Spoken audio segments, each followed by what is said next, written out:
안녕하세요. 4월 6일 화요일입니다. 오늘은 누가복음 24장 36절부터 53절까지입니다. 제가 읽겠습니다. 이 말을 할 때에 예수께서 친히 그들 가운데 서서 이르시되 너희에게 평강이 있을지어다 하시니 그들이 놀라고 무서워하여 그 보는 것을 영으로 생각하는지라. 예수께서 이르시되 어찌하여 두려워하며 어찌하여 마음에 의심이 일어나느냐. 내 손과 발을 보고 나인 줄 알라. 또 나를 만져보라. 영은 살과 뼈가 없으되 너희 보는 바와 같이 나는 있느니라. 이 말씀을 하시고 손과 발을 보이시나 그들이 너무 기쁨으로 아직도 믿지 못하고 놀랍게 여길 때에 이르시되 여기 무슨 먹을 것이 있느냐 하시니 이에 구운 생선 한 토막을 드리니 받으사 그 앞에서 잡수시더라. 또 이르시되 내가 너희와 함께 있을 때에 너희에게 말한 바 곧 모세의 율법과 선지자의 글과 시편의 나를 가리켜 기록된 모든 것이 이루어져야 하리라 한 말이 이것이라 하시고 이에 그들의 마음을 열어 성경을 깨닫게 하시고 또 이르시되 이같이 그리스도가 고난을 받고 제3일에 죽은 자 가운데서 살아날 것과 또 그의 이름으로 죄사함을 받게 하는 회개가 예루살렘에서 시작하여 모든 족속에게 전파될 것이 기록되었으니 너희는 이 모든 일의 증인이라. 볼지어다 내가 내 아버지께서 약속하신 것을 너희에게 보내리니 너희는 위로부터 능력이 입혀질 때까지 이 성에 머물라 하시니라.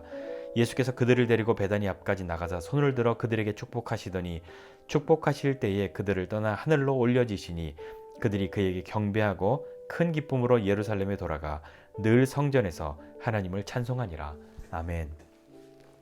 이제 오늘 누가복음 마지막 마지막 장면, 마지막 이야기를 함께 보고 있습니다.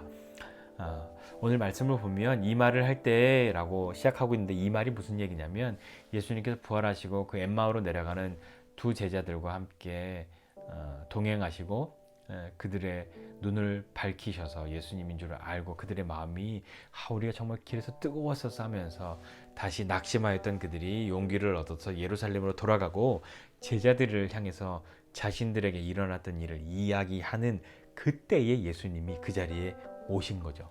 얼마나 놀라운 일입니까? 그러니까 제자들이 너무 놀라고 무서웠어요. 그리고 그 예수님을 영이라고 생각했습니다. 영적인 존재, 어떤 영이 오셨다고 그렇게 생각을 한 거죠.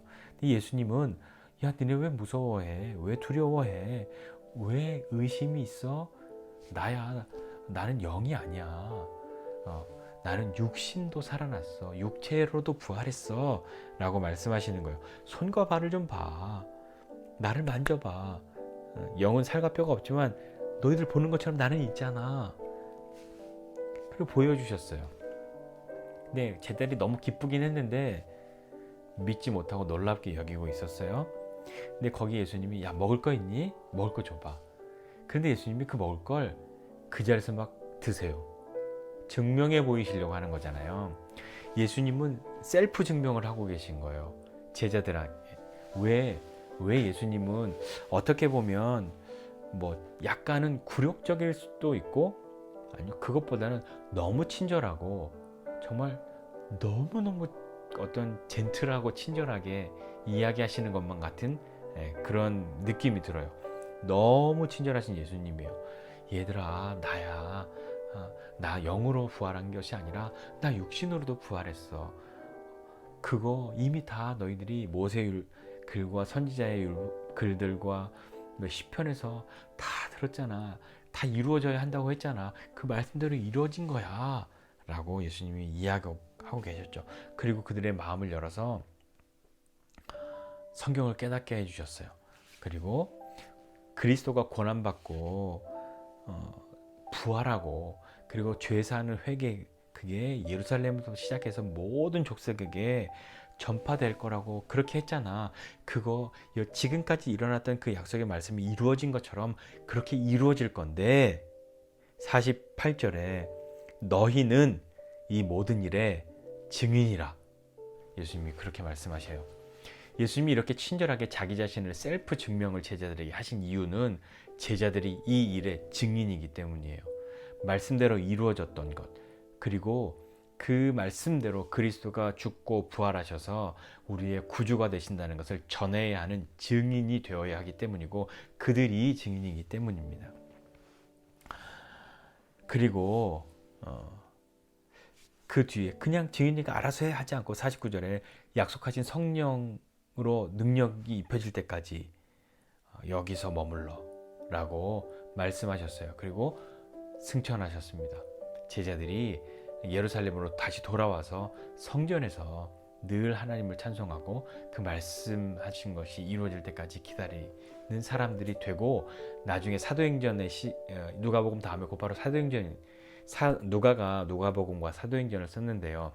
누가복음의 후속편이 사도행전 같은 사도행전이란 말입니다. 어떻게 보면 성령을 경험한 그 사도들이 복음을 전하는 이야기를 기록하지 않았으면 그게 여기 누가의 관점에서, 누가의 시선에서 계속 이어지는 거거든요.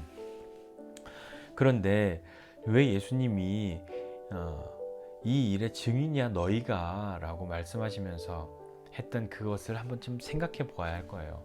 왜냐하면 예수님, 공생애를 시작하신 예수님, 정말 그리스도의 사역으로 이제 메시아로서의 그 일을 시작하신 공적인 그 생활 약 3년여의 시간 동안에 가장 가까이에서 가장 오랫동안 예수님과 함께한 사람은 누구였을까요?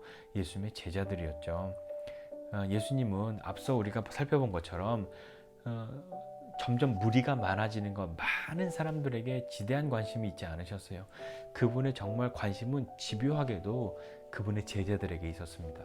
왜냐하면 이 제자들이 세상을 바꿀 예수님의 증인이기 때문이에요. 그런데 이 증인들을 향해서 예수님이 이렇게 너무나도 친절하게 셀프로 좀 봐, 만져봐, 난 먹을 수도 있어, 말씀대로 다 이루어졌잖아, 그거야 라고 그렇게 하셔야 하는 이유는 무엇이었을까요? 이 증인들이 정말 증인의 삶을 살아야 했기 때문이에요. 쉽게 생각하면 이거잖아요. 아주 단순하게 여러분 생각해 보세요. 증인이라고 하는, 이 일에 내가 증인입니다 라고, 어떻게 당신이 이 일을 증명하겠습니까? 라고 물어봤을 때요, 누구가 그러던데요? 동네 사람들이 그러던데요? 라고 말하는 증인과, 제가 그걸 봤습니다, 몇 월 며칠에 제가 어디에서 이렇게 되어진 일을 제가 두 눈으로 똑똑히 봤습니다 라고 증언하는 사람과는 증인의 그게 급이 다른 거죠. 신뢰받는 증인이 되려면 증인은 자기가 하는 일이 진실이라는 것을 알아야 확신 있게 이야기합니다. 물론 아주 악한 사람들은 거짓을 진실로 여기어서 거짓을 진실처럼 그렇게 말하는 능력이 탁월하지만, 그리스도의 증인이 그런 사람이 되어야 하겠습니까? 신뢰받는 증인이 되려면 너가 너의 언어로 네가 경험한 것을 전할 수 있는 사람이 되어야 해. 그리고 그 일을 혼자 하지 않아. 내가 약속한 것처럼, 하나님 약속해 주신 것처럼 성령이 너에게 임할 거야. 너희가 늘 함께해 라고 주님이 말씀하세요. 그런 증인이 되어야 하기 때문에 주님이 오늘 이렇게 와서, 어떻게 보면 정말 좀 나쁜 의미로는 약간은 굴욕적인 모습처럼 비춰질 만큼 보라고, 만져보라고, 난 먹을 수도 있다고 그렇게 말씀하시는 것 같지 않으십니까? 비단 2000년 전에 이 제자들 뿐이었겠습니까? 오늘 예수님의 제자라고 말하고 있는 우리들은 어떻습니까? 예수님은 나를 위해서라면 무엇이든 하실 수 있고 그 어떤 일이든 하시는 분이십니다. 하늘의 영광의 보좌를 버리시고 인간의 몸을 입고 오셨습니다. 그리고 자기를 조롱하는 사람의 죄를 대신 담당해서 죽으셨어요. 그가 인정하지 않았어도요. 왜 그랬을까요? 예수님은 그 일을 이루시기로 작정하신 거죠. 왜냐하면 사람은 그 방법 외에는, 죄 없으신 예수님이 대신 죽으시는 것, 그리고 부활하시는 것, 그것을 믿는 그것 외에 달리 구원받을 수 있는 길이 없기 때문이에요. 하나님이 예수 그리스도의 이름 이외에 다른 것으로 구원받을 수 있는 길을 주지 않으셨기 때문이에요. 오로지 예수님이 죽고 부활하셔야만 했기 때문이에요. 주님은 그 일을 하셨단 말입니다. 우리를 위해서요. 나를 위해서요.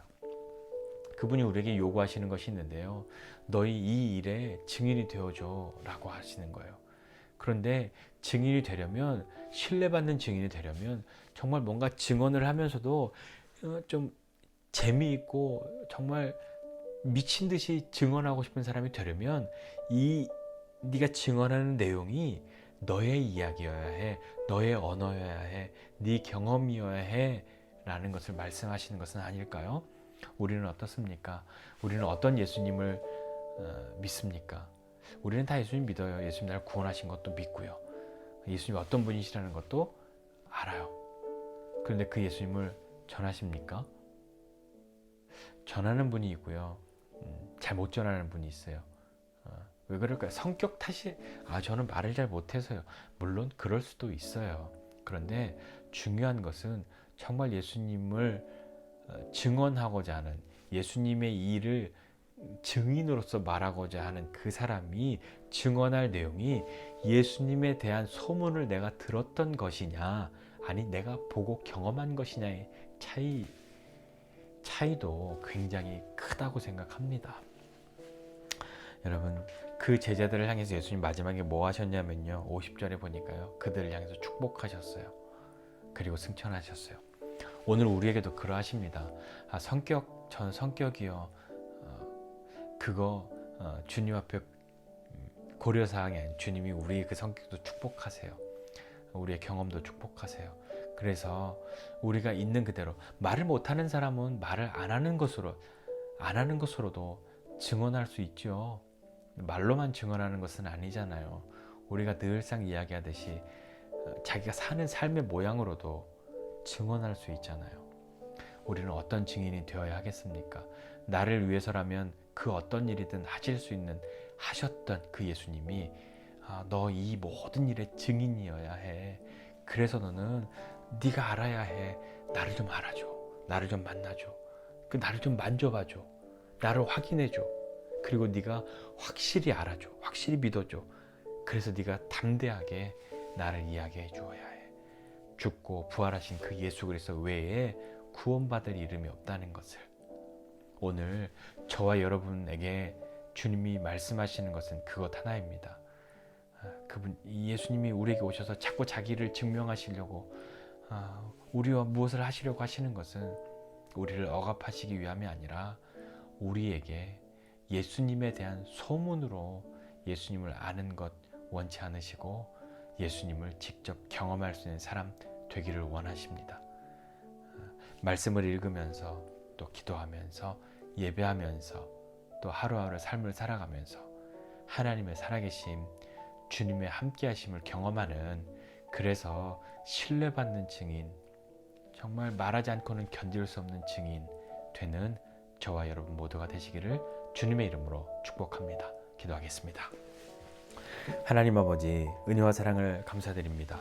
나를 위해서라면 그 어떠한 일도 하실 수 있는, 하시는 예수님, 그 예수님이 우리에게 오셔서 자꾸 나를 만져보라고, 나는 먹을 수도 있다고, 우리의 모든 의심과 두려움을 깨고 정말 담대하게 주님을 말할 수 있는 사람 되기를 원하시는, 이 모든 일에 증인 되기를 원하시는, 내 인생 가운데 일어난 이 모든 일들을 증언하는 사람 되기를 원하시는 그 주님의 마음 알게 해주셔서, 주님, 우리가 담대하게 우리가 경험한 예수님 증언하며 증인으로 살 수 있도록 주님과 친밀하게 사귀고 교제하고 주님을 더 깊이 알아갈 수 있는, 더 많이 경험하게 될 수 있는 우리 되도록 은혜를 베풀어 주시옵소서. 감사드리고 예수님의 이름으로 기도드립니다. 아멘.